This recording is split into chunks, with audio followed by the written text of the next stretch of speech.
Okay, let's talk about something we all deal with. That constant internal conversation you're always having with yourself. You know how sometimes it just starts to feel heavy? Well, this is your guide to figuring out why that happens and, more importantly, how to make it feel light again. You know that feeling, right? It's like this subtle friction in your mind. It's not like you're in some big crisis, but every single thought feels like you're wading through mud. The next step, which you know should be obvious, is just foggy. It's this frustrating mental static you just can't seem to tune out. And right here, this is the big idea, the game changer we're diving into today. That mental weight, it isn't a flaw in your character. It's not about you. It's a glitch in your operating system. It's a signal that your internal dialogue has become structurally unstable. So think of this as a system audit, not a personal failing. So how does this mental fog even creep in? It's definitely not a sudden storm, no. It's a slow, quiet buildup of tiny, unresolved moments. By the time you actually feel the weight of it all, a whole bunch of these little mental knots have already tightened up just beneath the surface.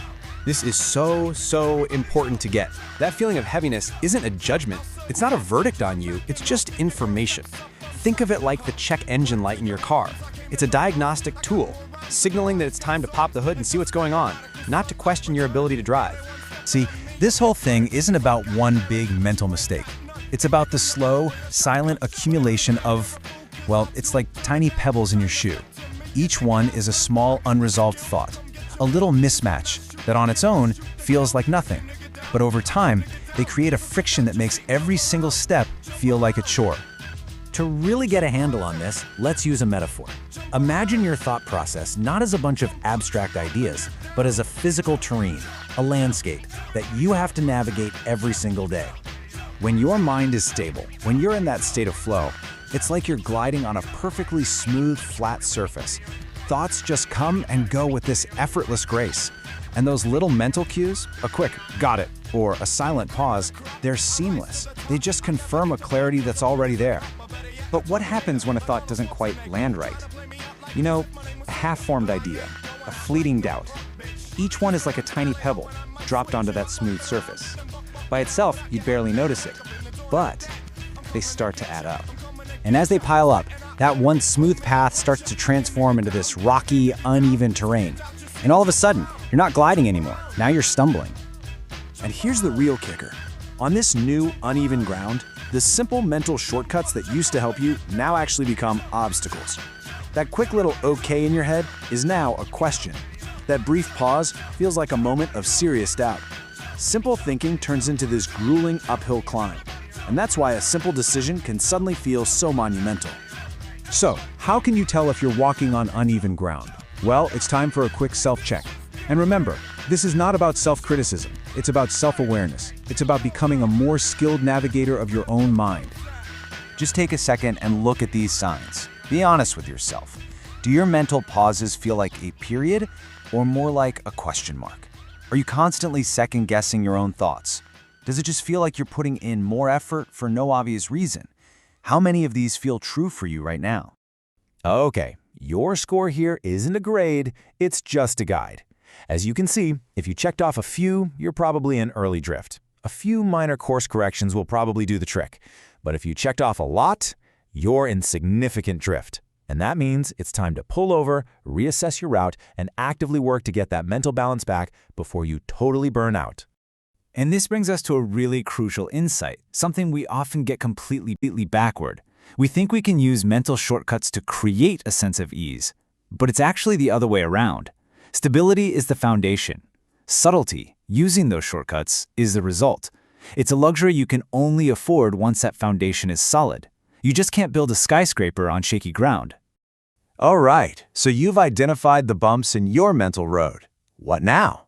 Well, the good news is there's a clear path back to that smooth, effortless glide. So let's talk about how to pave the way to a clearer, lighter mind. Now, here's the paradox of it all. To lighten your mental load, you actually need to give your thoughts more room to breathe. Instead of trying to force them into a smaller space, you need to expand. Think of it like unpacking a super cluttered suitcase. You've got to lay everything out before you can repack it efficiently. The path to getting back on solid ground is a pretty simple three-step process. First, just pause the compression. Hit the brakes on those mental shortcuts that are making you stumble. Second, expand your language. Be more explicit with yourself. Instead of just thinking, I gotta do that thing, actually say to yourself, I need to finish the report for the marketing team by 3 p.m. And third, just let that understanding settle. Give it a moment. It's kind of like letting the dust settle after a storm. Once you've got your mental equilibrium back, you can start to use a set of what I like to call mental superpowers, a signal vocabulary that helps you maintain that state of clarity and ease. And these aren't magic tricks, they're precision tools for a well-tuned mind. Let's start with the cornerstone of our signal vocabulary, the pause. I want you to think of it as your mental reset button. On a clear day when the ground is flat, a pause is a moment of calm reflection.